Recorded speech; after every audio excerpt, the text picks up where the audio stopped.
이 만화 종말론 우리 일과를 우리 함께 말씀을 나누려고 합니다.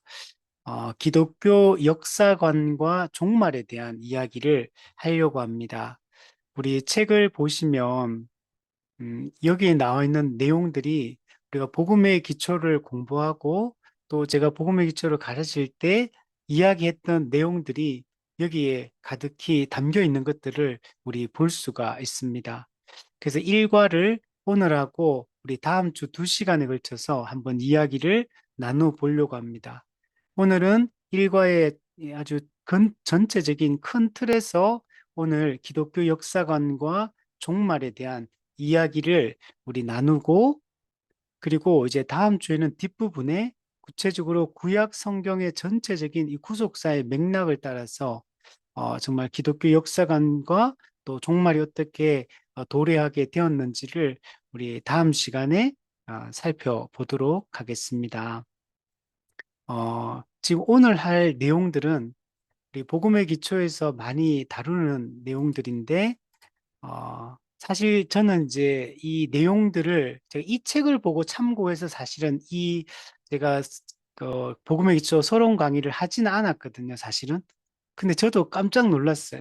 그래서 제가 이 책을 예전에 보고 안 보다가 이제 복음의 기초를 이제 가르치고 나서 어느 날 이제 이 책을 한번 봐야겠다 싶어서 그냥 종말론 보려고 봤는데 이 앞에 내용이 제가 서두에 복음의 기초를 가르칠 때 있는 내용하고 너무 똑같은 거예요. 그 저도 깜짝 놀랐어요.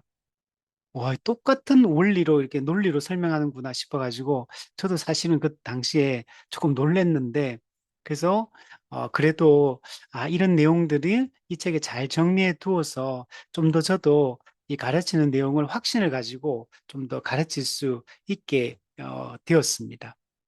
그래서 오늘 그 내용들 이미 우리 복음의 기초를 공부하신 분들은 이미 많이 들었던 내용이지만 오늘 전체적으로 한번 정리를 하고요. 그리고 제가 이 종말론 이 교재를 가지고 이렇게 하는데 아, 이 책의 내용을 충실하게 설명하려고 합니다. 그래서 물론 덧붙이는 부분들도 있겠지만 이 책에 있는 그 내용 그 자체를 잘 이해할 수 있도록 잘 이제 설명하는 쪽으로 제가 초점을 맞춰서 앞으로 강의를 할 거고, 좀 부족하다 싶은 부분들은 제가 추가해서 이야기를 하려고 합니다. 그래서 뭐 목사님이 책에 있는 내용 그대로 한다, 이렇게 생각하시지 마시고, 제 목적 자체가 이 내용 자체를, 책 내용 자체가 좋으니까 잘 이해되도록 설명하는 게 최선의 강의다라고 생각이 듭니다. 그래서 책을 읽으면서 우리 잘 따라오시면 우리 좋을 것 같습니다. 자, 오늘 내용을 한번 살펴보도록 하겠습니다. 우리 교재를 쪽 가진 분들은 그 교재를 보시면서 따라오셔도 될 것 같습니다. 우리 역사관에는 두 가지가 있다라고 얘기를 했습니다. 음, 순환론적 역사관과 직선적 역사관이 있다, 이렇게 이야기를 합니다. 그러니까 역사라는 걸 어떻게 이해할 것이냐, 예, 순환되는 것으로 이해할 것이냐, 아니면 시작과 끝이 있는 것으로 이해할 것이냐, 여기에 차이점이 있는 겁니다. 이 순환론적 역사관은 역사는 끊임없이 돌고 도는 것이다 라고 이해를 합니다. 그래서 수레바퀴가 돌고 돌고 돌듯이 이 역사라는 것도 계속 돌고 돌고 돈다는 것. 그래서 이걸 불교에서는 인생의 수레바퀴다라고 얘기하고, 이 인생의 수레바퀴는 불교 같은 경우는 이걸 고통이다 이렇게 본 겁니다. 그래서 이 인생의 수레바퀴를 벗어나는 것을 열반한다, 해탈한다, 부처가 된다, 이렇게 이야기를 하는 겁니다. 이 고통의 수레바퀴를 벗어나는 게 일종의 구원의 개념인 겁니다. 맞죠? 이 말도 이게 틀린 말은 아니죠. 우리 인간이 타락했기 때문에 이 인생 자체가 사실 고통스럽습니다.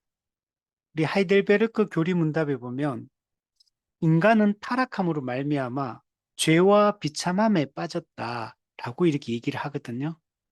그래서 전적으로 타락한 인간이요, 타락한 세상이기 때문에 그래서 타락한 인간의 본성을 가지고 서로 하나님을 적대하고 또 서로 간에 적대하며 살아가는 인생 자체가 고통스러운 게 맞습니다.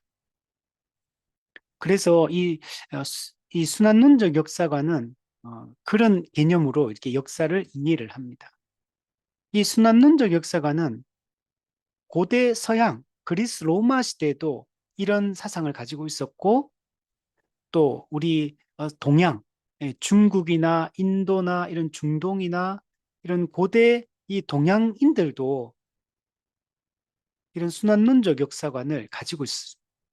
특히 불교나 이런 힌두교 같은 거 보면 철저히 이 순환론적 역사관을 가지고 있다라는 것들을 보게 되고 우리가 전생, 후생 이런 이야기 하잖아요. 이 자체가 이 순환론적 역사관으로 역사를 이해를 하고 있는 겁니다. 그러니까 인생이 수레바퀴 돌고 도니까 이 말은 시작도 끝도 없다는 얘기하는 거.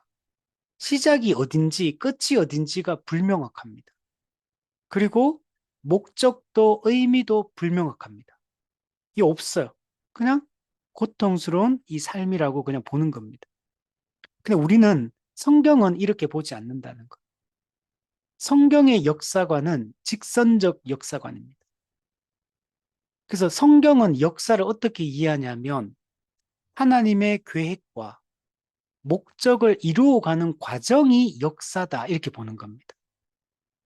하나님은 창세 전에 삼위 하나님의 계획을 가지고 있고 또 천지를 창조하실 때 창조 목적이 있습니다. 그리고 창조하신 이후에 섭리하십니다. 그러니까 역사 자체가 인류의 역사라는 게 하나님의 계획과 그 목적을 이루어가는 과정이 역사 그 자체인 겁니다. 그래서 직선적 역사관은 시작과 끝이 분명하고 시작할 때 맹목적으로 세상을 만든 게 아니에요. 분명한 창조 목적을 가지고 있었고 분명한 의미를 가지고 이러고 있었습니다. 이 역사의 시작은 천지 창조입니다. 여기서 역사라는 것은 인류의 역사를 얘기해요. 인류의 역사. 이 세상의 역사를 얘기하는. 그래서 천지 창조를 통해 역사가 시작되었고 예수님의 재림과 최후 심판을 통해 역사가 종결되게 됩니다. 인류의 역사가 이제 종결이 되게 됩니다. 그러면 성경에 어, 그, 일반적으로 세상 사람들은 이 인류의 역사를 사람이 만들어가는 이 세속사로 이해합니다. 역사의 이 중심 인물은 사람이라고 보고 사람이 역사를 주도해 나간다고 보는 그 사람이 주도해 나가는 역사는 제국의 역사예요. 그리고 제국의 역사는 힘의 역사이고 강한 자가 살아남는 이런 역사입니다. 그러나 성경은 사람이 만들어가는 역사라고 보지 않아요. 하나님이 만들어가는 역사다 이렇게 보는 겁니다. 이 역사의 주인은 세상의 강한 자, 세상의 제국이 아니라는 겁니다. 역사의 주인은 하나님이십니다. 천지를 창조하시고 인간을 창조하시고 이 모든 걸 통치하고 다스리는 하나님이 역사의 주인이라고 이야기를 하는 것입니다. 그리고 여러분 역사의 중심 또는 역사의 절정은 어디냐면 예수 그리스도 그분의 십자가 사역이 역사의 절정에 해당합니다. 예수님의 십자가 사역으로 말미암아 인류의 역사가 그죠? 그 예수님 이전과 예수님 이후로 이런 구분이 됩니다. 예수님 이전은 이 타락한 하나님께 대적한 타락한 인류의 역사예요. 근데 예수 그리스도가 오심으로 그 타락한 인류의 이 세속 역사를 완전히 뒤집어서 하나님의 이 구속사를 성취하시고 완성하시는 것을 볼 수가 있습니다. 그래서 표면에는 인간의 역사가 사람이 만들어가는 그 역사가 지배하는 것 같지만 역사의 이면에는 하나님의 구원 역사가 진행되고 있는 겁니다. 하나님의 구속사가 모도히 흐르고 있는 겁니다. 우리는 하나님의 이 구속사를 볼 수 있는 눈이 있어야 돼요. 우리 지금 수요 예배 때 다니엘서 강해를 하고 있는데 이 다니엘서 우리 7장에 보면 네 짐승이 나와요. 이 네 짐승은 세상에 일어날 네 왕, 네 제국에 대한 얘기예요. 다니엘 그 당시부터 해서 바벨론, 그다음 바벨론을 무너뜨린 또 페르시아, 페르시아를 무너뜨린 헬라 제국, 헬라 제국을 무너뜨린 로마 제국.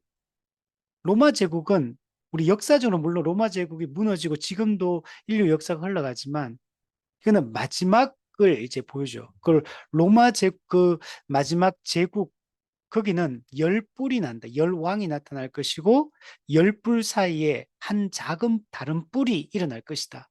그 다른 작은 뿔이 적그리스도를 상징하거든요. 그래서 적그리스도가 이 교회를 대적하고 하나님을 이 대적하게 될 것이지만 결국 예수님의 재림과 최후 심판으로 결국은 이 인류 역사가 악의 세력이 다 심판을 받고 하나님의 구원 역사가 완성될 것을 여러분 보여주고 있습니다. 그래서 우리는 이 역사를 이 직선적인 관점으로 우리 바라보는 것이 여러분 매우 중요합니다. 이 하나님이 통치하는 이 하나님 나라의 역사, 이 구속사는 크게 네 가지의 사건으로 이 전개가 되고 있습니다.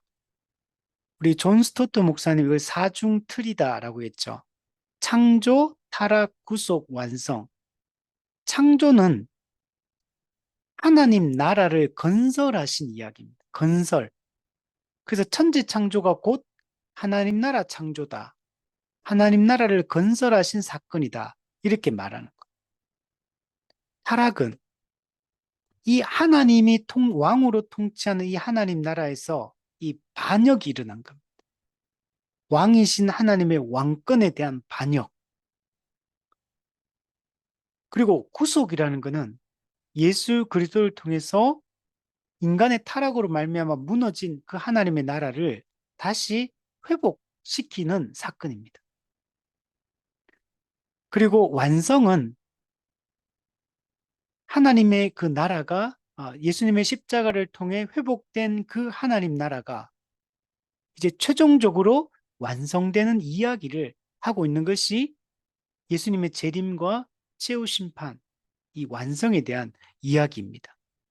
그래서 우리가 성경 전체가 이 중요한 이 네 가지 사건으로 이 구성이 되어 있는데 이거는 곧 인류 역사가 하나님 나라 역사가 이 4대 사건으로 이 전개되고 있고 그리고 결국에는 이렇게 완성될 것을 이 말해주고 있는 겁니다. 그래서 창세기부터 요한계시록까지 성경 66권이 창조, 타락, 구속, 완성에 대한 이 중요 네 가지 사건을 다루고 있는 내용이 성경 전체의 이야기다라고 얘기할 수 있습니다. 창세기 1장, 2장은 이 만물의 기원, 만물의 시작에 대한 이야기를 하고 있고 성경의 마지막 두 장, 요한계시록 21장, 22장은 만물의 완성에 대한 이야기를 하고 있습니다. 그래서 이게 구조가 똑같아요. 창세기 1장, 2장과 요한계시록 21장, 22장이 대칭됩니다. 내용이 똑같아요. 우리 창세기 1장, 2장에 창조에 대한 얘기하잖아요. 요한계시록 21장, 22장이 이 새 창조에 대한 얘기, 재창조 또는 새 창조에 대한 얘기를 해요. 여기 나오는 이미지도 똑같아요. 생명나무, 생명수 강, 보석 이미지. 이게 창세기 1장, 2장의 에덴 동산과 계시록 21장, 22장의 새하늘과 새 땅에 나타나는 내용들이 똑같은 내용들. 요 두 개가 대칭이 되고 창세기 3장이 인간의 타락에 대한 얘기하거든요. 사탄이 인간을 유혹하고 인간은 사탄의 유혹에 넘어가서 고의적으로 하나님의 왕권에 반역하고 타락합니다.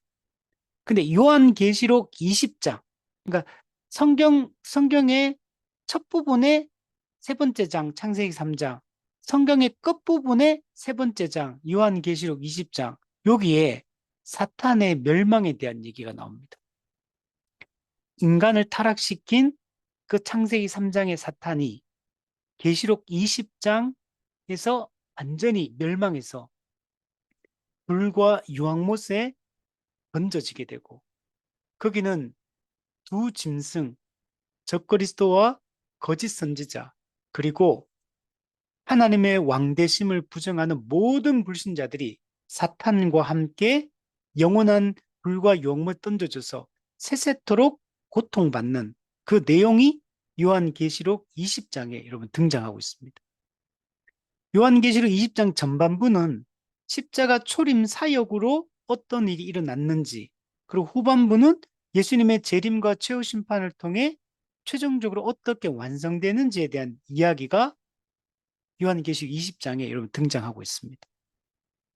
그래서 성경은 창세기 1장, 2장의 만물의 기원에서 시작해서 계시록 21장, 22장의 만물의 완성으로 끝나는 하나의 거대한 이야기를 하고 있는 겁니다. 성경은 일종의 대하 드라마 같은 거. 성경은 스토리를 가지고 있습니다.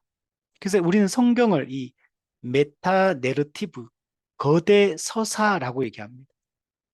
그래서 우리가 성경이 어렵게 느껴지는 이유가 뭐냐면 성경의 이 메타 내러티브를 모르기 때문에 성경이 복잡하게 느껴지고 어렵게 느껴져요.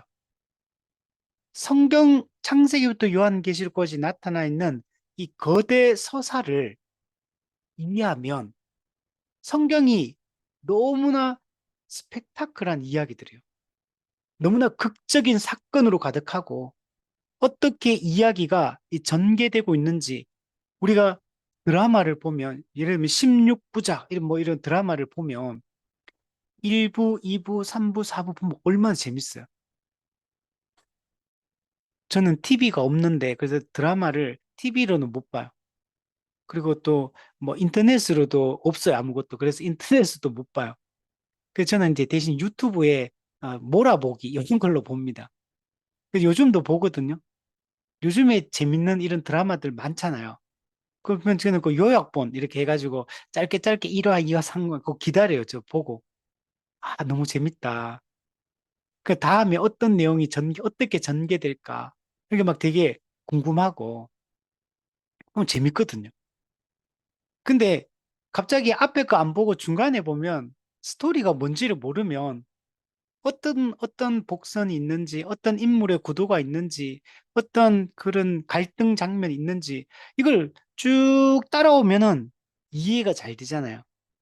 지금 1화부터 해서 지금 어떻게 흘러가고 있다라는 게 보여요. 그러면은 너무 재밌고, 그럼 다음 화가 기다려지죠.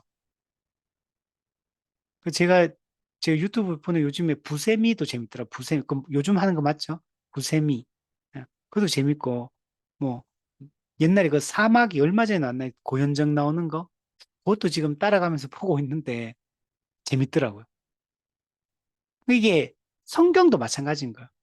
창세기부터 요한계시록까지 완전히 시간 순서로 기록된 건 아니지만 그러나 큰 틀에서 보면 시간의 흐름이 있어요. 창조부터 완성까지. 그래서 우리가 그 흐름을 따라 이 거대 서사를 잘 살피는 게 중요합니다. 그럼 박경리의 토지라는 소설이 있잖아요. 이 소설이 저도 읽어보진 않았고 그냥 요약본들만 이렇게 봤는데 21권, 21권이에요. 우리 구한말의 동학 농민 운동부터 시작해서 1945년 해방까지 한국 근대사를 이 소설 형식으로 쓴 책이죠. 제가 예전에 저기 우리나라 그 남쪽에 가면 이 박경리 그 전시관 같은 게 있거든. 예전에 애들 데리고 갔다가 이 박경리 전시관 제가 구경을 그때 하고 왔었는데 이런 것도 쭉 내용을 따라가면 이거 너무 재밌다 그러더라고. 저는 다 읽어보진 않았지만 어떤 이런 소설이든 어떤 시리즈 있잖아요. 반지의 제왕 이런 것도 해리포터 시리즈 쭉 따라가면 이 재미가 있거든요. 마찬가지로 성경도 우리가 성경의 이 메타 내러티브를 이해를 하면 성경의 어떤 본문을 연구하고 어떤 설교를 듣거나 그 내용을 살필 때 정말 재밌고 그 하나하나가 의미가 그게 눈에 보이기 시작하는 거죠. 그래서 이걸 우리가 잘하는 게 매우 중요한 겁니다. 유진 피터슨이 쓴 책에 보면 이런 이야기가 있어요. 성경이라고 하는 이야기는 폭넓게 볼 때 예수님을 따르는 것에 대한 이야기다. 기독교 공동체는 언제나 이 이야기를 단지 다른 여러 이야기 중에 하나로 읽은 것이 아니라 모든 이야기를 포용하는 메타 내러티브로 읽었다. 우리가 이 형식의 폭넓음을 깨닫지 못한다면 성경의 텍스트를 10중 8구 영감을 주는 일화로 다루거나 아니면 상대방을 논박하는 책으로 다루게 될 것이다. 이렇게 얘기를 했어요. 우리는 성경 전체 이야기를 예수 그리스도를 중심으로 그리고 이 메타 내러티브로 이 거대 서사로 이 성경 전체를 읽어 나가면 이 얼마나 재밌고 또 정말 우리가 누구인지 또 세상의 본질이 무엇인지 역사의 결과가 무엇인지 우리는 보게 된다는 겁니다. 그럼 성경은 모든 부분을 하나로 묶어 줍니다. 묶여져 있어요. 그리고 그 줄거리는 점진적으로 펼쳐지고 있어요. 이 거대한 하나의 스토리가 점차 점진적으로 이렇게 펼쳐져 나와요. 그래서 창세기, 출애굽기, 레위기, 민수기, 신명기 이렇게 쭉 읽어보면 요수와 사사기 막 읽어보면 이 하나님이 어떻게 역사하고 있는지 얼마나 이 정말 하나님의 놀라운 구원의 그 역사가 약속하시고 그 약속이 어떻게 성취되어져 가는가를 우리는 보게 되는 겁니다. 우리는 성경의 이 메타 내러티브가 중요한 이유는 뭐냐면 세상을 이해하고 나를 이해하는 통로의 역할을 하는 것. 여러분, 내가 누구인가? 세상은 무엇인가? 인생이란 무엇인가? 여러분, 어떻게 해석할 겁니까? 각자 세계관을 가지고 있잖아요. 인생관을 가지고 있잖아요. 우리는 성경의 이 메타 내러티브 안에서 나라는 존재, 이 세상이라는 존재에 대해서 우리는 올바르게 이해할 수 있게 된 겁니다. 그럼 성경 없이 인간의 본질을 이해할 수 있나요? 인간 삶의 본질을 성경 없이 이해할 수 있습니까? 오직 성경만이 우리의 참되게 우리를 알게 하고 보게 하는 유일한 이런 통로가 이러면 되는 겁니다. 하나님은 인류의 대표인 아담의 이 타락, 첫째 아담의 이 타락 이후에 타락한 인류를 구원하기 위해 인류의 새로운 대표, 예수 그리스도, 마지막 아담 또는 둘째 아담을 보내주시겠다고 여러분 약속하는 것으로 성경의 이야기가 전개되고 있어요. 첫째 아담의 실패. 그래서 첫째 아담의 실패를 극복하고 하나님이 원래 세상을 창조할 때 꿈꾸셨던 그 창조 목적을 성취하기 위하여 둘째 아담, 마지막 아담을 보내주시겠다고 약속하신 것. 여기서부터 복음, 유앙겔리온이 선포되고 있는 겁니다. 그게 인간이 타락한 창세기 3장에서 그 복음이 최초로 등장하고 있는 거예요. 그래서 원복음, 여자의 후손은 내 머리를 상하게 할 것이요. 너는 그의 발꿈치를 상하게 할 것이다. 이 원시 복음이 선포되고 있는 거예요. 그리고 성경 전체는 이 원시 복음의 성취를 여러분 보여주고 있고 그 성취의 결과를 완성을 보여주고 있는 겁니다. 창세기 3장 15절에 여자의 후손, 즉 메시아를 보내주시겠다. 그리고 무너진 이 하나님의 나라를 회복하시겠다라는 하나님의 이 약속, 인류에게 주어진 이 약속을 붙들고 인류의 역사는 그 메시아를 기다리는 역사입니다. 구약 이야기는 전부 창세기 3장 15절에 메시아가 약속되었고 그 메시아를 그 이후에는 기다리는 역사가 구약 성경 전체라고 얘기할 수 있어요. 그래서 구약 성경의 그 모든 이야기들이 하나님의 그 구원 역사를 구약 시대 때는 모형적으로 그것을 보여주고 있는 겁니다. 그래서 구약 성경에는 메시아의 탄생에 대해 끊임없이 예언해주고 있는 걸 볼 수 있어요. 우리가 성경을 해석할 때, 특히 구약을 해석할 때, 이 구속사적 해석, 그리스도 중심적 해석, 이게 매우 중요합니다. 이렇게 보지 않으면 구약의 그런 사건, 스토리, 뭐 어떤 인물들의 이야기들, 그런 게 전부 다 교훈적 의미로만 받아들이게 돼요. 그냥 그 인물의 위대함, 그 인물의 실패, 우리 거기서 교훈을 얻자, 이렇게밖에 갈 수가 없습니다. 근데 우리가 구속사적으로 하나님의 구원 역사라는 관점으로 구약 성경을 읽어 나가야 되고, 근데 그 그리스도를 통해 그 구속사가 성취되기 때문에 구약에는 그리스도의 오심, 메시아의 탄생에 대한 이야기들을 끊임없이 예언해 주고 있습니다. 제가 오늘 이걸 강의를 준비하며 제가 메시아, 구약에 등장하는 메시아 예언 구절들을 아주 선명하게 뚜렷하게 들어간 것만 몇 가지만 찾았어요. 그래도 엄청 많아. 사실은 이것만 있는 게 아니에요.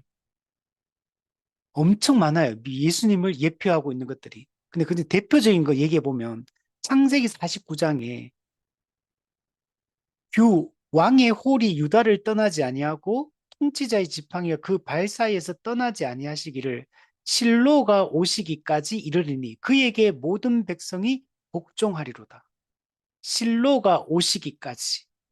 이 실로가 예수 그리스도를 예표하고 그리고 모든 사람이 장차 그에게 복종하게 될 것이다. 신명기 18장 15절 모세가 내 형제 중에 너를 위하여 나와 같은 선지자 하나를 일으키리니 너희는 그의 말을 들을지니라. 모세와 같은 선지자 예수 그리스도를 상징. 너희는 그의 말에 순종하라. 사무엘하 7장 다윗은요. 내가 내 몸에서 날 내 씨를 내 뒤에 세워 그의 나라를 견고하게 하리라. 여기서 내 몸에서 다윗의 몸에서 날 내 씨, 다윗의 자손으로 오실 그 씨가 영원한 나라를 세울 것이다. 예수 그리스도 상징. 그래서 마태복음 1장 1절에 아브라함과 다윗의 자손 예수 그리스도의 계보라. 그러니까 다윗의 자손, 다윗 언약을 성취하는 다윗의 후손 예수 그리스도.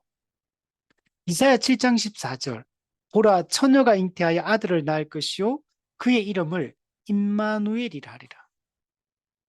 임마누엘 예수 그리스도의 처녀가 잉태하여 낳는 아들이 임마누엘이란 하나님이 우리와 함께하는 사건. 인간이 선악과를 따먹고 하나님의 통치를 거부해 버렸기 때문에 하나님이 인간을 떠나셨는데 하나님이 이제 그분이 친히 말씀하시기를 내가 너희와 영원히 함께하겠다. 근데 그게 구약에도 물론 그런 여러 가지를 통해서 그걸 하나님이 보여주시는데 결정적으로 하나님 우리와 함께할 수 있는 결정적 사건은 처녀가 잉태하여 낳는 그 아들에 의해서 이루어지는 겁니다. 이사야 9장 6절 한 아기가 우리에게 낳고 한 아들을 우리에게 주신 바 되었는데 그의 어깨에는 정사를 메었고 그의 이름은 기묘자라 모사라 전능하신 하나님이라 영존하신 아버지라 평강의 왕이라 할 것입니다. 예수 그리스도는 영존하는 하나님 아버지 평강의 왕이에요. 전능하신 하나님이에요. 아주 우리의 상담자가 되시고 우리의 기묘자가 되시고 그는 놀라운 분이야. 이사야 11장 1절 이새의 줄기에서 한 싹이 나며 그 뿌리에서 한 가지가 나서 결실 열매를 맺을 것이다. 이새의 뿌리, 이새의 줄기 예수 그리스도. 이사야 53장 고난의 종 예수 그리스도. 그는 예수 그리스도는 주 앞에 자라나기를 연한 순 같고 여러분 봄에 순이 나잖아요. 연한 순. 마른 땅에서 나온 뿌리 같아서 고운 모양도 없고 형체도 없고 우리가 보기에 흠모할 만한 아름다운 것도 없어요. 여러분 예수님의 초림의 그 탄생은 연한 순과 같이 와요. 그래서 막 유대 임금 그 헤롯이 죽이려고 하니까 막 도망치고 막 그러잖아요. 거친 마른 땅에 나온 뿌리 같이 흠모할 만한 아름다운 모양도 없고 아무것도 없어요. 그는 이 땅에 오셔서 멸시를 받아 사람에게 버림당하고 간고를 많이 겪고 질고를 아는 자다. 엄청난 고통을 예수님은 겪으십니다. 마치 사람들이 그에게서 얼굴을 가리는 것 같이 멸시를 당하였고 우리도 그를 귀히 여기지 않았다. 예수님은 완전히 버림받았다. 엘리 엘리 라마 사박다니. 근데 그 예수님의 이 버림받으심을 통해 우리의 구원이 여러분 이루어지게 되는 겁니다. 스가랴 9장 9절 보라 내 왕이 내게 임하시나니 내 왕이래요. 그런데 그는 겸손하여서 나귀를 타시나니 왕이신데 나귀를 타요. 겸손하신 그 예수 그리스도의 겸손하심 자신을 낮추시고 자기를 버리심으로 우리의 구원이 이루어집니다. 이게 실제로 마태복음 보면 이게 성취가 됩니다. 아들을 낳으리니 이름을 예수라. 자기 백성을 그들의 죄에서 구원할 자이십니다. 때가 참에 하나님이 그 아들을 보내사 여자에게서 나게 하시고 율법 아래 나게 하셨다. 그 목적이 뭐냐? 율법 아래 있는 우리 죄인들을 속량하기 위하여 율법의 저주를 받아 영원한 진노를 받을 수밖에 없는 우리를 속량, 해방시키기 위하여 또한 우리로 하여금 아들의 명분을 얻게 하기 위해서 하나님의 아들이라는 신분, 그 명분을 얻게 하기 위하여 예수 그리스도가 여자에게서 두 번째는 율법 아래에서 나게 되신 것. 이게 여러분 구약 성경에 계속 예언된 것의 성취예요. 그러니까 우리가 구약 성경을 읽을 때 이런 그리스도 중심적으로 우리가 성경을 이해하지 않으면 또 그리스도를 통한 하나님의 구원 경륜이라는 이런 관점, 구속사라는 관점으로 성경을 이해하지 않으면 성경을 제대로 이해할 수 없는 겁니다. 여러분 예수님이 이 땅에 오시는 것이 여러분 종말입니다. 구약에 예언되었던 그 예수님이 신약에 오신 겁니다. 구약에는 그래서 우리가 오실 메시아에 대한 얘기라고 하잖아요. 신약은 오신 메시아에 대한 얘기예요. 그 예수 그리스도가 신구약 중간기 400년의 그 기간을 뚫고 예수 그리스도 이 땅에 오신 겁니다. 그래서 종말이 시작된 것. 그 예수님의 오심으로 어떤 일이 일어나냐면 천국 복음이 전파되기 시작합니다. 죄로 말미암아 찾아왔던 질병이 고침을 받습니다. 귀신들이 쫓겨나기 시작합니다.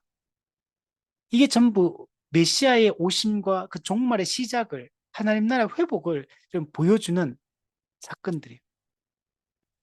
근데 예수님의 오심은 구약 시대 때 이 구약계의 성도들이 볼 때는 하나의 사건으로 기록되어 있어요. 구약 성경 전체를 살펴보면 메시아가 오실 것이다 라고 약속되었고 창세기 3장 15절에 여자의 후손이 오실 것이다 약속되고 나서 조금 전에 읽었던 것처럼 수많은 메시아에 대한 그 또 뭐 말라기의 언약의 사자다 이런 것도 있고 또 뭐 그 출애굽기에 보면 반석이신 그리스도 막 엄청 예수님에 대한 그 예표들이 많아요. 근데 그 예수 그리스도가 이 땅에 그래서 오실 때 구약 성경에는 어떻게 말하냐면 메시아가 오시면 모든 것이 끝난다. 모든 것이 결론을 맺는다. 이렇게 구약 성경에 다 기록되어 있습니다. 그래서 구약 시대 사람들은 메시아 대망 사상을 가지고 있어요. 메시아가 오시면 모든 것들이 완성된다.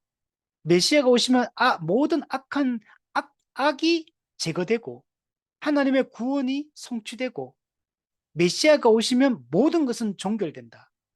이게 구약이 사는 얘기예요. 그걸 구약에는 뭐라고 표현했냐면 여호와의 날이라고 표현해요. 여호와의 날. 근데 이 여호와의 날은 구약에 전부 다 어떻게 표현해? 어둡고 캄캄한 날이요, 흑암의 날이요, 뭐 무서운 날이요, 막 다 이렇게 묘사돼 있어요. 즉 메시아가 오시는 날이 하나님의 통치가 회복되는 날이고 그때는 뭐하냐? 공의가 시행되는 때요. 심판이 시행되는 때고 모든 악이 제거되어지고 하나님의 통치가 완전히 회복되는 그 날로 인식을 했어. 그래서 구약시대 사람들은 메시아를 대망하는데 그게 특히 사무엘하 7장에 다윗의 자손으로 오실 그 메시아를 그 다윗의 자손으로 올 그를 통해 견고한 나라, 영원한 나라가 세워질 것이다. 그때부터 메시아 대망이 그 전까지는 좀 메시아 대망이라는 게 막 그렇게 막 강하게 그런 게 없어요. 그게 별로 안 나타납니다. 이미 예언은 되었지만 그걸 기다리는 마음이 막 엄청 강하게 소망하고 이런 게 없어요. 근데 사무엘하 7장부터 메시아 대망이 점점 꼽히기 시작해, 무르익기 시작하고. 그리고 포로귀환 이후에 엄청나게 무르익어요.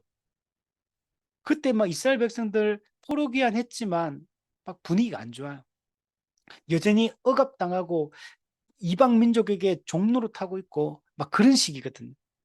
그래서 신구약 중간기 때 메시아 대망이 엄청나게 강하게 일어납니다. 그러다가 신구약 중간기 400년이 지나고 세례 요한이 태어난 거. 세례 요한이 태어났는데 그 전하는 메시지 회개하라 독사의 자식들아. 그리고 막 그 메시지가 사람들이 볼 때 세례 요한 보니까 이분이 예언되었던 바로 그 메시아가 아닐까. 그 다 이분이 그리스도가 아닌가. 막 다들 막 그 생각들이 많았어요. 세례 요한을 보면서. 그 전하는 메시지 너무 강력했기 때문에. 그 세리온이 그래요. 사람, 자기는 사람들한테 가가지고 제일 먼저 인사하는 말이 뭐냐면 나는 그리스도가 아니라 이렇게 말해. 그게 왜 하겠습니까? 사람들이 자꾸 세리온 자기 보고 메시아인 것처럼 자꾸 막 기대하고 자꾸 그렇게 막 바라보니까 세리온이 말하는 거. 나는 그리스도가 아니라 나는 그의 신들매를 들기도 감당치 못할 자다. 나는 물로 세례를 주지만 그는 불과 성령으로 세례를 주는 분이다. 이렇게 막 얘기를 해요. 그래서 예수님이 이 땅에 오시게 된. 그래서 그 예수님 세례요한보다 6개월 후에 태어나서 이제 예수님이 오시고 이제 실제로 공생애가 나중에 시작이 되는 겁니다. 그 구약에는 메시아의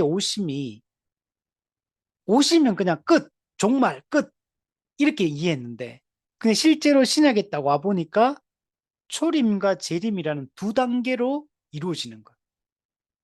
여러분 예수님은 구약 성경은 오실 메시아 또 하나는 뭐냐면 성령님이 오실 것이다. 이게 강조돼요. 메시아가 오실 것이다. 성령님이 오실 것이다.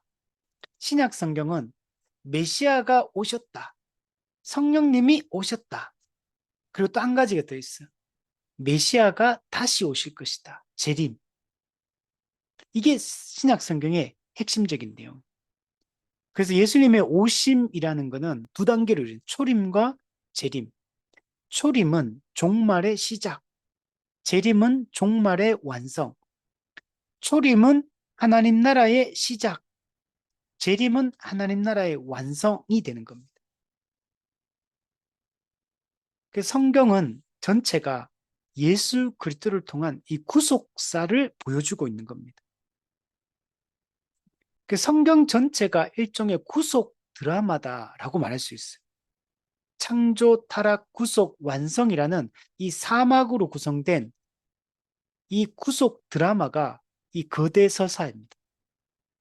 1막이 창조 이야기, 창세기 1장, 2장, 2막이 타락 이야기, 창세기 3장, 3막이 구속 이야기, 창세기 3장에서 좁게 보면 복음서까지지만 넓게 보면 요한계시록 20장까지, 창세기 3장에서 요한계시록 20장까지 전체가 메시아가 오실 것에 대한 원시 복음이 선포되고, 계시록 20장에서 메시아가 초림과 재림 사역을 통해 모든 악을 제거하는 이 내용들이기 때문에 구속 이야기는 창세기 3장부터 요한계시록 20장까지 사막이 완성에 대한 이야기인데, 요한계시록 21장에서 22장 이렇게 나눌 수 있어요.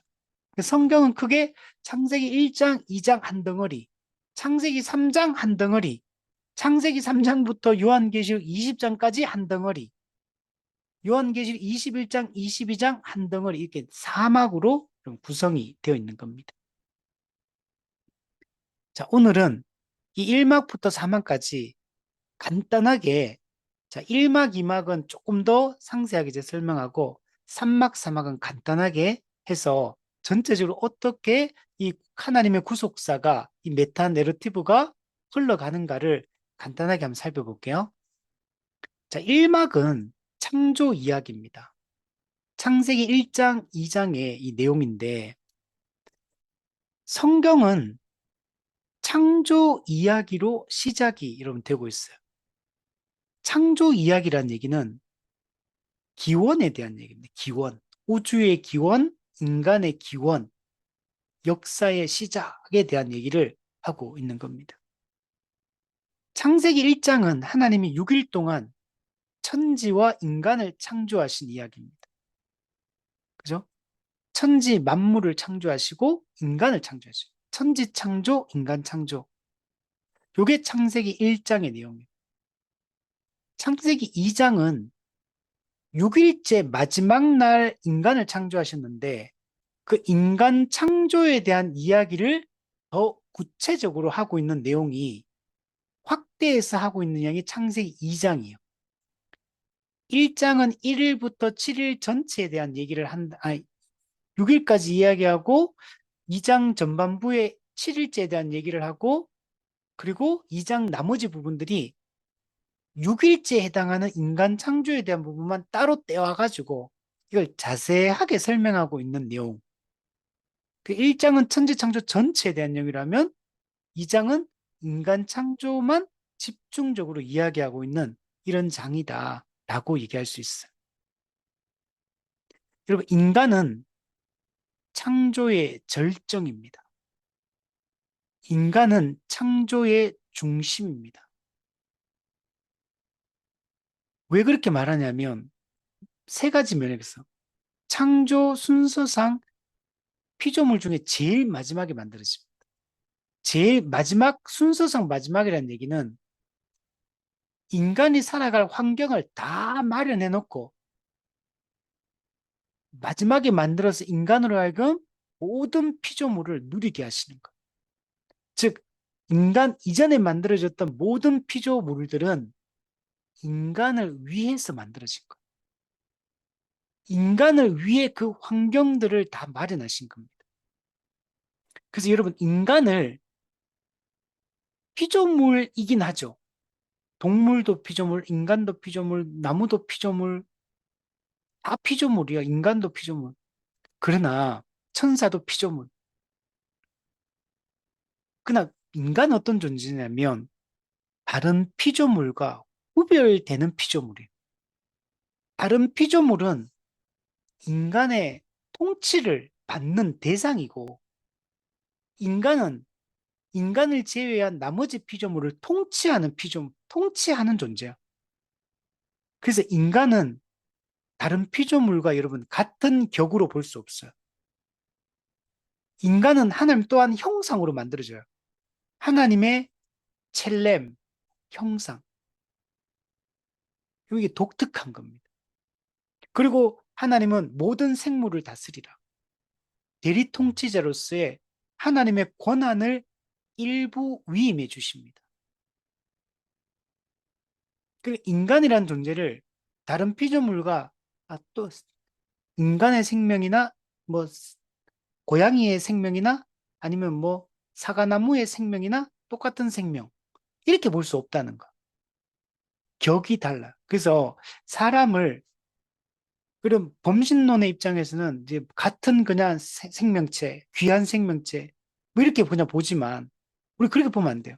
제가 아침마다 이제 달리기를 하는데, 어제 제가 달리기를 이제 아침에 하는데 뛰고 있는데 앞에 요즘에 강아지를 이렇게 데리고 이게 그 산책하는 분이 진짜 많아요. 진짜 많은데 어제 제가 달리기를 하는데 앞에 어떤 아주머니 한 분이 강아지를 데리고, 아저씨가 강아지를 데리고 가더라고요. 그 제가 이제 가니까 아저씨가, 그러니까 아빠한테 온나? 아빠한테 온나? 이게 제가 뛰어가니까 강아지 놀랜다고 아빠한테 온나? 아빠한테 온나? 이러더라고요. 물론 이제 그 마음은 우리가 이해를 하죠. 동물을 좋아하는 분들은 너무 정말 가족과 같은 존재니까 그렇게 표현하지만, 그러나 아빠는 아니죠. 아빠는 아니고. 우리가, 그러니까 저는 이제 그거는 표현 이런 것들을 좀 사람한테 쓸 수 있는 어떤 용어, 단어들, 동물한테 쓸 수 있는 단어를 좀 구분을 할 필요가 있다. 아니면 뭐, 아빠 이러지 말고 뭐 다르게 표현할 수 있잖아요. 뭐 애칭을 만들어서 뭐 다르게 표현하면 좋은데, 왜 사람한테 쓰는 용어를, 그 헷갈려. 제가 예전에 한 번은 어떤 유튜브를 봤는데, 우리 집에는 가족이 네명이다 이러더라고요. 아, 그러면 엄마, 아빠, 자녀 둘. 아, 그래서 가족이 네명이구나 이렇게 생각했거든요. 그러니까 아기가 없어. 아기가 한 명밖에 없어. 아, 아기가 어디 갔지? 네 명이라 했는데, 가족이 네 명이라 했는데, 가족이 왜 세 명밖에 없지? 이렇게 봤는데 한참 뒤에 보니까 그 가족이 강아지를 지칭했더라고. 그러니까 가족이, 우리 가족은 네 명 이렇게 얘기하더라고. 강아지인데. 그러면 인간에게 쓸 수 있고 인간과 동등한 위치에서 같은 격으로 대우하는 것은 옳지 않은 겁니다. 그럼 인간의 격을 높이는 것은 인간의 격을 낮추는 것 같은 거. 동물의 격을 높이는 거는. 그건 합당하지 않은 겁니다. 하나님이 만든 창조 질서를 부정하는 태도를. 요즘에 강아지 이런 거, 애완동물 이런 거 막, 그거 알죠? 그 뭐죠? 연결식 이런 거 하잖아요. 연결식. 화장터 있잖아요. 강아지 화장터, 강아지 연결식. 그래요. 그리고 요즘에 교회도 문제가 되는 게 분리불안을 가진 이런 애완동물들 때문에 교회를 못 오는 거예요, 교회를. 성도들이 교회를 못 와. 그래가 강아지를 교회 같이 데리고 오더라고. 데리고 와가지고 제가 얼마 전에 들었어, 진짜로. 예배 드리는데 예배 본당에 강아지가 막 뛰어다닌다 하더라. 근데 별로 시끄럽게는 안 한다 하면서. 제가 그거 보고, 야, 이게 맞나? 이게 또 잠옷이 있는데 애완동물 보호소 같은 걸 따로 이제 예배 드릴 때 따로 그 볼 수 있도록 그 공간을 만들어 놓은 큰 교회들이 있다고. 그리고 또 어떤 데는 뭐 강아지 보호해 놓고 누가 그 돌보미 이런 거 해가지고 강아지 예배 드리는 너 돌봐주고 뭐 이런 얘기 하더라고. 야, 이거는 아니다. 이건 너무 나간 거죠. 그래서 우리가 인간은 다른, 인간을 제외한 다른 피조물과 같은 물론 피조물이라는 측면에서는 같지만 격이 다르다는 걸 항상 생각을 해야 됩니다. 그리고 인간은 모든 피조물의 대표입니다. 하나님은 흙으로 사람을 만드시고 생기를 그 코에 불어넣어 생명, 살아있는 존재가 되게 했습니다. 하나님은 사람을 몸과 영혼이 결합된 영육 통일체로 창조하셨어요. 우리가 인간이라고 할 때는 몸과 영혼이 결합되어 있는 영육 통일체로서 인간을 인간이라고 말하는 거지. 뭐 영혼만 있다든지 육체만 있다든지 그걸 인간이라고 하지 않아요. 그 우리가 항상 인간을 생각할 때는 전인, 몸과 영혼이 함께 결합되어 있는 영육 통일체로서 인간을 생각해야 돼요. 그리고 인간이라고 할 때는 몸과 영혼이잖아요. 그러면 영혼이 몸보다 더 귀하다, 뭐 아니면 더 존귀하다, 이렇게 볼 수 없어요. 둘 다 존귀한 거. 몸도 중요하고 인간의 영혼도 중요한 거. 그럼 예수님이 인간이 되셨다, 인성을 취하셨다라고 할 때 예수님이 인간의 몸을 취하실 뿐만 아니라 인간의 영혼도 취하신 거예요. 예수님은 인간의 몸과 영혼을 다 가지고 계신 분입니다. 그리고 예수님은 신으로서 신성을 가지고 있는 분이에요. 그래서 우리가 이것도 잘 이해해야 돼요. 그리고 하나님은 천지를 창조할 때 사람을 처음부터 남자와 여자로 지으셨습니다.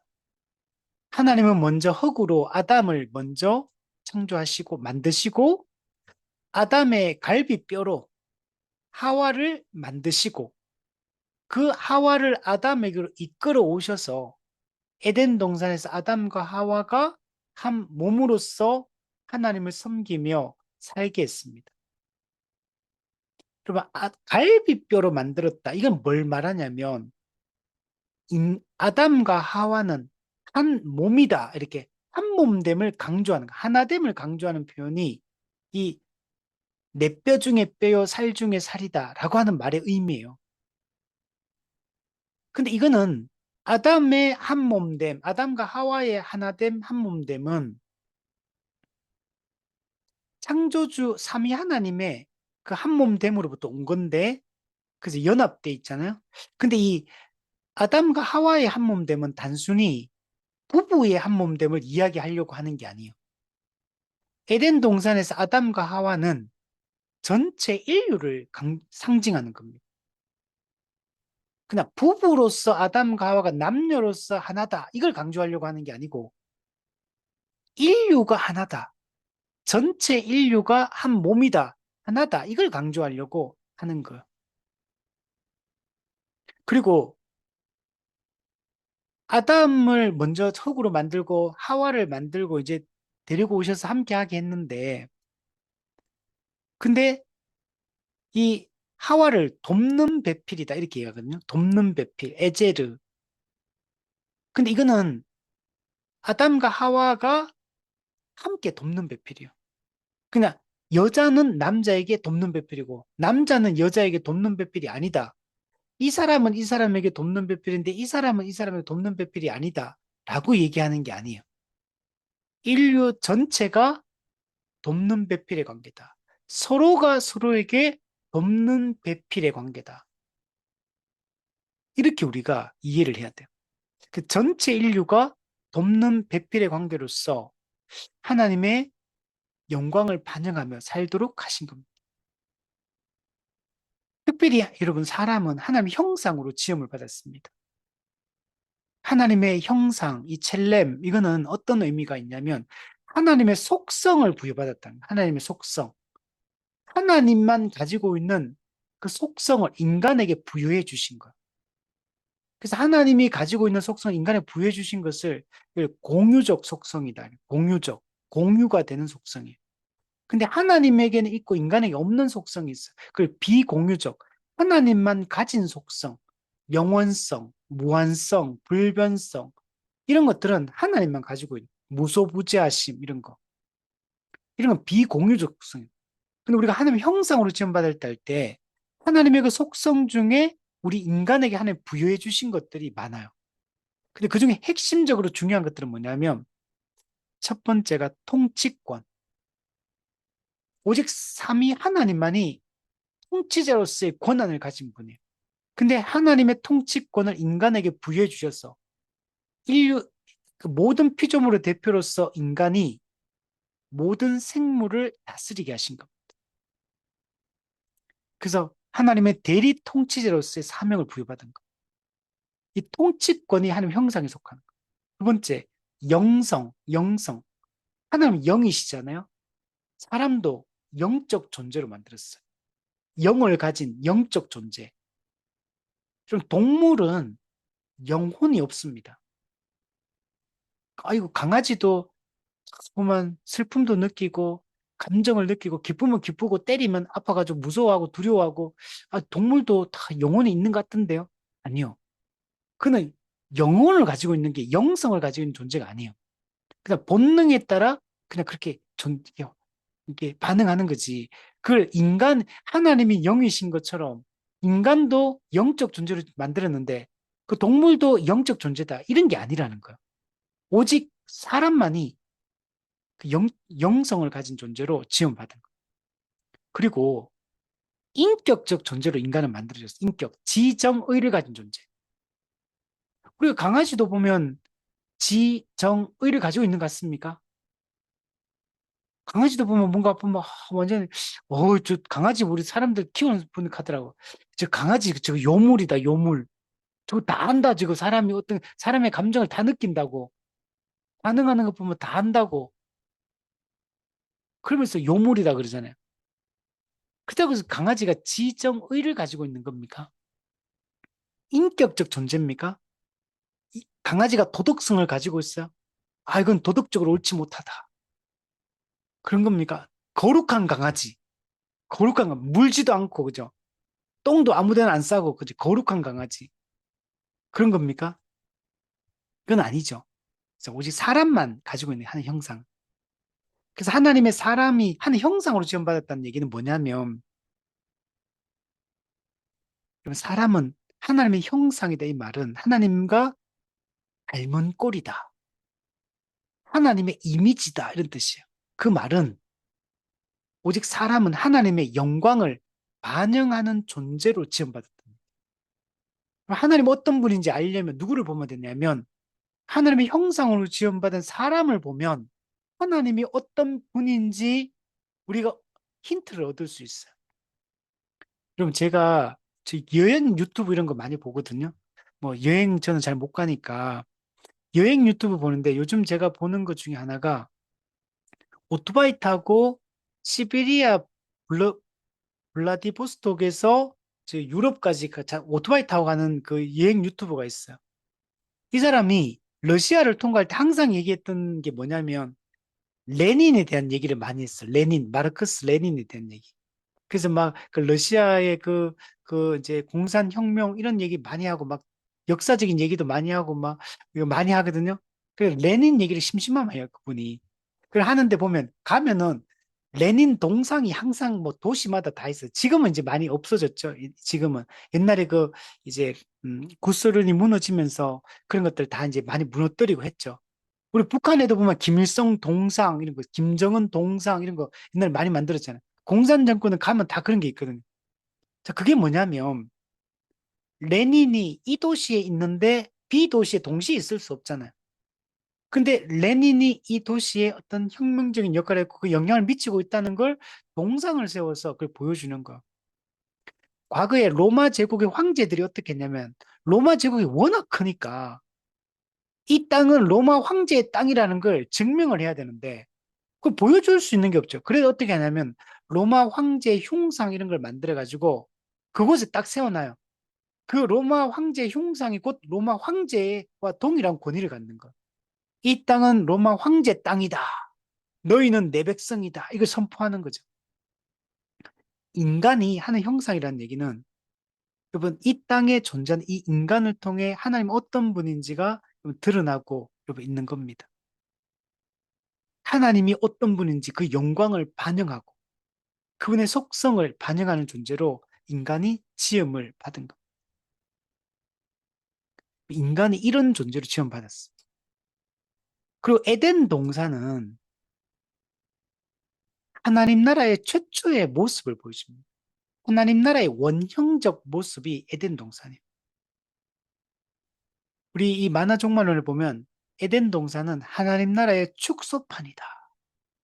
하나님 나라를 작게 보여주는 곳이 바로 에덴 동산이다. 그리고 이 에덴 동산은 하나님이 통치하는 이 세상이고 하나님이 임재하시는 임만을 하신 장소예요. 그래서 여러분 에덴 동산을 뭐라 부르냐면 하나님이 임재하는 성전이다 이렇게 불러요. 성전. 에덴 동산은 성전입니다. 일종의. 하나님이 통치하는 성전. 여기 에덴 동산은 하나님의 통치가 임하고 있잖아요. 그래서 여기는 모든 게 조화롭고 질서가 있고 평화롭고 풍요롭고 이런 곳이 이 에덴 동산이에요. 하나님이 통치하는 세상의 그 아름다움과 그 영광과 풍요로움을 다 보여주고 질서를 보여주는 곳이 이 에덴 동산입니다. 에덴 동산 안에서는 하나님과 인간이 서로 사랑하고 조화롭게 존재해요. 인간과 인간이 평화로워요. 인간과 자연이 조화롭게 공존하는 공간이 바로 이 에덴 동산. 하나님이 통치하는 세상의 특징이 하나님과 인간, 인간과 인간, 인간과 자연 만물이 다 조화로운 세상이 하나님이 통치하는 하나님 나라인 겁니다. 에덴 동산은 사람이 하나님의 통치에 순종할 때 그들이 누리게 되는 하나님 나라의 그 안식은 하나님의 통치의 결과거든요. 다른 말로 하면 그냥 하나님이 주시는 복, 우리 산상순에도 보면 심령이 가난한 자는 복이 있나니 이러죠. 우리 성경에 보면 복 있는 자는 복. 아, 목사님 너무 기복주의 아니십니까? 이렇게. 아, 그런 기복주의가 번영신학이 아니라 성경이 말하는 참된 하나님과 올바른 관계 속에 있을 때 누리게 되는 복, 그 안식 또는 샬롬이라고 표현할 수, 또는 기쁨이라고 표현할 수, 그게 이 에덴 동산에 그걸 누리는 겁니다. 에덴 동산은 이 에덴 동산이 하나님 나라라는 걸 보여주는 3요소가 있습니다. 하나님의 이 주권이 나타나고 또 하나님의 백성이 존재하고 있고 그 하나님이 자기 백성을 통치할 때 누리게 되는 그 기쁨을 그 영토가 보여주고 있어. 그래서 하나님 나라의 왕 하나님, 하나님 나라의 백성 아담과 하와, 하나님 나라의 영토 에덴 동산, 기쁨의 동산. 그 하나님이 통치하는 곳에는 뭐가 있냐면 기쁨의 동산, 기쁨이 넘치고 샬롬, 평화가 넘치는 곳이 하나님 나라입니다. 하나님은 인간에게 이 에덴 동산을 관리하는 사명을 주십니다. 이게 인간에게 주어진 사명, 즉 하나님의 나라를 하나님이 주신 이 모든 만물을 통치하고 다스림으로 하나님께 영광을 돌리라고 말씀하고 있습니다. 인간을 포함한 모든 존재는 에덴 동산에서 임의로 먹을 수 있어요. 마음껏 먹을 수 있어요. 배고픔이 없는 것이고, 빈곤이 없어. 결핍이 없어. 풍족함을 누릴 수 있어. 풍요로움을. 그게 신약에 오면 예수님께서 오병이어 사건을 통해서 배불리 먹게 했다. 남은 조각이 12광주리에 차고 넘쳤다. 이게 전부 다 뭘 보여주냐면 하나님 나라의 풍요로움을 보여줍니다. 에덴 동산은 아무런 결핍이 없는 곳이에요. 지금 세상은 결핍으로 충만합니다. 지금 유럽이 지금 난리가 났어요. 먹고 살기 힘들어가지고 유럽이 지금 프랑스나 영국이나 막 난리가 났어. 전부 결핍이 있다 보니까 이 결핍을 채우기 위해서 그 노력들을 하는 것들을 볼 수가 있습니다. 근데 에덴 동산은 온전한 만족을 누리는 세상이 바로 이 에덴 동산이에요. 하나님의 임재 속에 있으면 풍요로움을 누려요. 그럼 하나님은 에덴 동산에서 선악을 알게 하는 나무의 열매를 먹지 못하게 하십니다. 먹지 말라, 먹으면 반드시 죽으리라. 이 선악을 알게 하는 나무를 금지한 거죠. 금지 항목.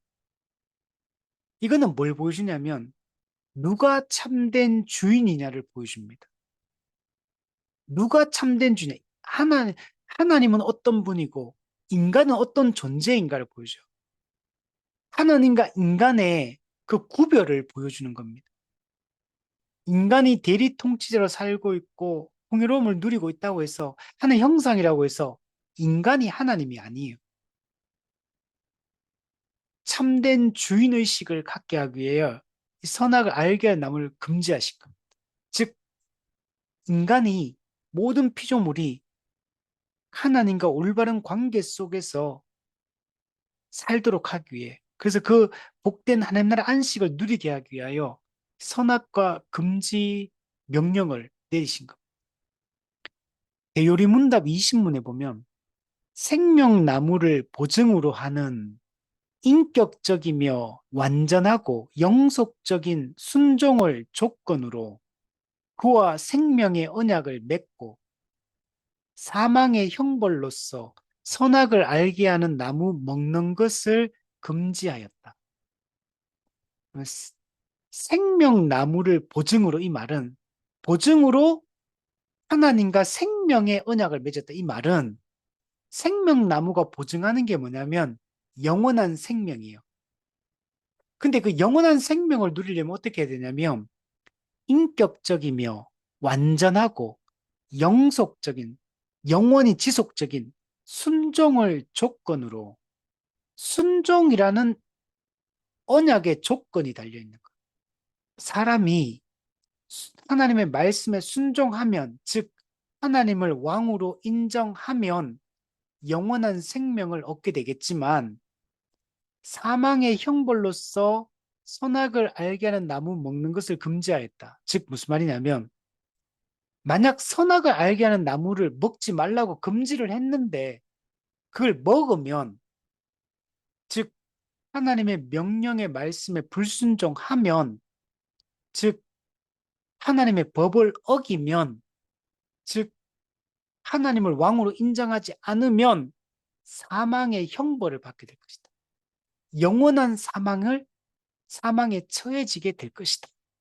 라고 말씀을 하고 있는 겁니다. 그럼 사람이 하나님 나라에 거하기 위해서는 하나님의 왕되심을 인정할 때만 그 하나님 나라의 백성으로서 그 안식의 복을 누리며 살아갈 수가 있는 것입니다. 하나님은 창조주시요 왕이시며 인간은 피조물이요 하나님의 종이라는 사실을 잊지 말아야 돼요. 우리는 주인이 아닙니다. 우리는 종이에요. 우리는 우리의 그 신분을 우리가 오해하면 안 돼요. 그래서 인간은 하나님께는 종이에요. 근데 다른 피조물에 대해서는 다스리는 자, 왕입니다. 그래서 이중적 신분을 가지고 있는 거예요. 하나님은 하나님의 종이요. 그러나 피조물과의 관계에는 왕인 존재가 바로 우리 인간입니다. 그럼 하나님이 천지를 창조하신 목적은 무엇일까요? 하나님은 사람이 하나님의 대리 통치자로서 하나님의 뜻을 따라 이 세상을 다스리게 하기 위하여 인간을 창조하셨습니다. 그래서 인간이 피조물의 대표로서 이 대리 통치자로서의 이 청지기 사명을 잘 감당하면 인간을 포함한 모든 피조물이 하나님과 올바른 관계 속에서 영원히 복을 누리며 살게 됩니다.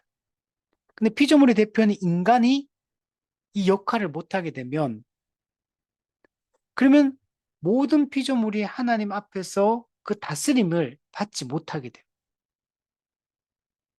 두 번째, 하나님이 사람을 만든 목적은 하나님과 교제하게 하기 위함이에요.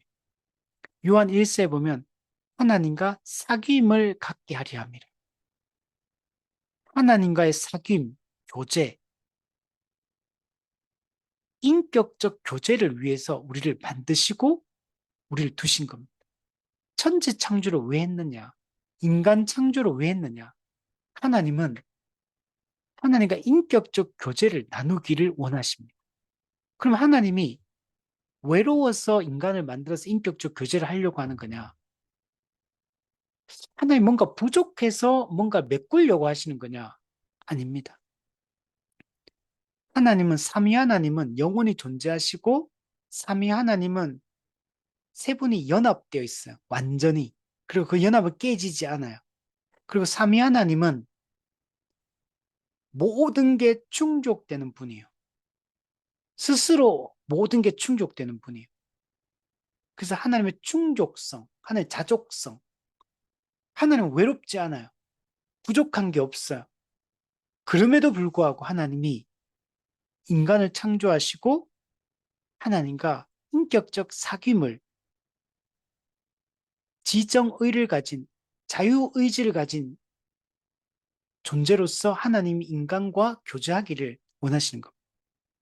세 번째는 하나님은 사람에게 안식을 주시기 위하여 창조했습니다. 참된 하나님과 올바른 관계 속에서 참된 안식, 만족과 기쁨과 평화를 누리게 하기 위하여 사람을 창조하셨습니다. 그러니까 얼마나 인간이 존귀한 존재로 지음을 받았고 하나님의 그 창조의 목적이 얼마나 놀라운가를 우리에게 잘 보여주는 겁니다. 이 막은 인간은 하나님의 왕대심에 금지 조항을 분명히 줬는데도 불구하고 반역하고 타락하게 됩니다. 금하신 선악을 알게 나무 열매를 따먹었습니다. 하나님의 법을 어긴 겁니다. 하나님의 명령의 말씀에 불순종한 겁니다. 그래서 하나님이 만드신 세상에, 이 선한 세상에 악이 들어오게 되었습니다. 원래 하나님은 악을 만들지 않았거든요. 근데 인간의 피조물의 대표인 인간의 타락으로 악이 선한 세상에 들어오게 됐어요. 원래 인간은 우리 소요리 문답에 보면 거룩과 의와 지식으로 지음을 받았다 그랬거든요. 근데 악이 들어오게 됐어요. 여러분, 이 악은 인간의 내부에서 생긴 게 아니에요. 인간의 외부에서 들어온 겁니다. 외부에서 들어온 거, 외부. 인간은 하나님 형상으로 선하게 지음받았기 때문에 악이 나올 수가 없어요, 내부에서는. 근데 외부에서 악이 들어오게 된 겁니다. 사탄이 하와를 유혹했습니다. 너희가 이것을 먹는 날에 너희 눈이 밝아져 하나님 같이 될 것이다 라고 유혹했고 하와는 사탄의 유혹에 넘어갑니다. 고의적으로 선악을 알게 하는 나무의 열매를 따먹었습니다. 여기서 고의적으로가 중요해요. 고의적으로. 그래서 사탄에게 그 책임을 전가할 수 없어요. 사탄이 한 거는 유혹한 거. 결정은 누구였냐면 고의적으로 자유의지를 가진 인간이 결정한 거, 선택한 거. 고의적 타락이에요. 그리고 하와가 그걸 먹고 나서 남편 아담에게도 그 선악을 알게 나무를 줍니다. 아담은 하와가 주는 그 열매를 또 먹어요. 그러니까 하와가 먼저 받아 먹었죠. 디모데전서 2장에 보면 하와가 먼저 이제 그걸 먹었다라는 얘기가 나와요. 근데 성경은 이렇게 말해요. 호세아 6장 7절에 보면 이스라엘은 아담처럼 언약을 어기고 거기에서 나를 반역하였느니라. 이스라엘 백성들이 하나님을 반역했는데 그 하나님을 향한 반역을 누구에게 빗대서 설명하냐면 아담처럼 언약을 어기고, 여러분, 인류의 대표인 아담은 하나님과 인류의 대표로서 행위 언약, 창조 언약을 맺었거든요. 근데 그 창조 언약을 아담이 어겼어. 고린도전서 15장 22절. 아담 안에서 모든 사람이 죽은 것 같이 하와 안에서 모든 사람이 죽은 것 같이라고 말하지 않아요. 아담 안에서 모든 사람이 죽은 것 같이 한 사람 아담의 그 죄로 말미암아 모든 사람에게 사망이 이르게 되었다. 하와가 먼저 따먹었는데 근데 하나님은 하와 하와도 물론 책망하죠. 근데 하와에게 이 책임을 묻지 않고 아담에게 물어. 아담의 타락이라고 표현해요. 왜 그러냐면 아담이 머리이기 때문에 그래. 머리. 하와가 먼저 따먹었어도 그걸 줄 때 아담이 어떻게 했냐면 따먹지 못하게 말렸어야 했고 따먹으면 안 된다. 하나님 먹지 말라고 했다. 명확하게 밝혀야 되고 금지를 했어야 돼요. 그리고 하와가 따먹고 나 줄 때 하와가 먹었다 하더라도 아담 자신은 먹으면 안 돼요. 근데 지금 이 모든 타락은 하와 때문에 이렇게 됐다가 아니고 머리인 아담이 역할을 못했기 때문에 대표로서 아담이 그 역할을 못했기 때문에 그래서 성경은 전부 다 아담의 타락으로 다 묘사를 하는 겁니다. 인류의 대표이기 때문에 그 머리로서의 역할에 실패한 거예요. 인류의 대표로서의 역할에 실패를 하게 된 겁니다. 그 죄의 본질이 이 하나님의 왕권에 대한 반역인 겁니다. 그 죄의 결과는 하나님과의 관계의 단절, 그리고 하나님과의 영원한 분리, 하나님 주신 에덴 동산에서 복의 상실, 안식의 상실, 이게 죄의 결과예요. 그걸 한마디로 네가 먹으면 반드시 죽으리라. 죽음, 영적 죽음이 이르게. 그 영적 죽음 속에는 육체적 죽음과 영원한 죽음이 포함되어 있는 그 영적 죽음. 그래서 모든 죄인은 하나님의 진노 가운데 놓여, 하나님의 진노, 율법의 저주 가운데 놓이게 된 겁니다. 자, 그런데 산막 구속 이야기, 창세기 3장 15절에 원시복음이 선포되면서 여자의 후손을 보내주실 것이고 여자의 후손의 가죽옷 대속적 죽음으로 말미암아 인류는 구원을 받게 될 것이고 하나님 나라는 다시 세워지게 될 것이다 라고 말씀했고 실제로 예수님이 이 땅에 오셔서 십자가 그 죽음과 부활을 통해 잃어버린 하나님 나라를 다시 회복하게 됩니다. 그리고 그 예수 그리스도가 부활 승천하셔서 왕으로 다스립니다. 왕이 되신 예수님은 약속하신 구약에 그 약속의 성령을 보내주심으로 십자가 공로를 믿는 모든 자에게 적용하셔서 구원을 적용하셔서 교회를 탄생하게 한 겁니다. 그리고 이 교회는 그리스도의 통치를 받으며 성령의 인도하심을 받으며 교회와 함께 그리스도의 다시 오심을 기다리며 살게 되는 겁니다. 이게 사막 완성에 대한 이야기입니다. 그리고 그러다가 예수님의 재림과 최후 심판을 통해 악이 완전히 제거되고 구원이 완성되므로 하나님 나라가 완성이 되게 됩니다. 그리고 우리는 새하늘과 새 땅에서 삼위 하나님과 타락하지 않은 선한 천사들과 함께 영원히 우리가 하나님의 통치 아래 여러분 살게 되는 것입니다.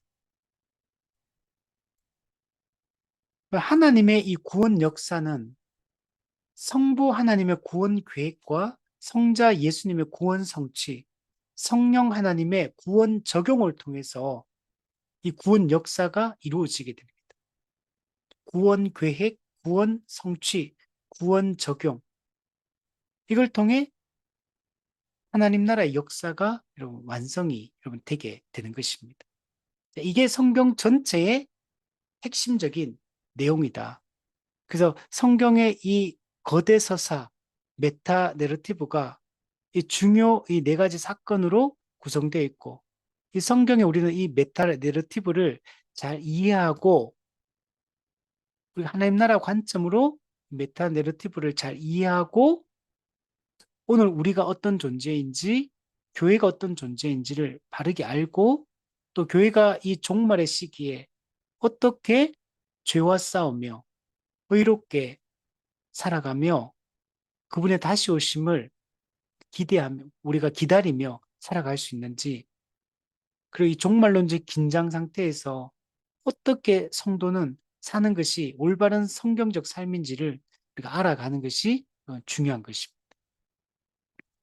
자, 우리가 오늘 이 내용을 통해서 전체적인 이 성경의 이 거대 서사에 대한 얘기들을 간단하게 살펴봤는데 우리 다음 주에는 구체적으로 구약 성경 전체를 통해서 하나님의 구속사가 어떻게 그 창조 시대, 출애굽 시대, 그 다음에 우리 출애굽 광야 시대, 그리고 또 후에 가나안 정복 시대, 사사 시대, 그 다음에 왕국 시대, 분열 왕국 시대, 그리고 저 포로 시대, 포로 귀환 시대, 어떻게 이게 또 이어져 가는지, 그래서 어떻게 그리스도 예수 시대 또 교회 시대로 이어져 가는지 우리가 그 전체적인 이 구속사의 기본 맥락들을 다음 주에 한번 살펴보고 좀 더 구체적으로 우리 살펴봄으로 이 기독교 역사관과 이 종말이라는 이 일과의 주제가 우리가 좀 잘 이해가 우리 되었으면 좋겠습니다.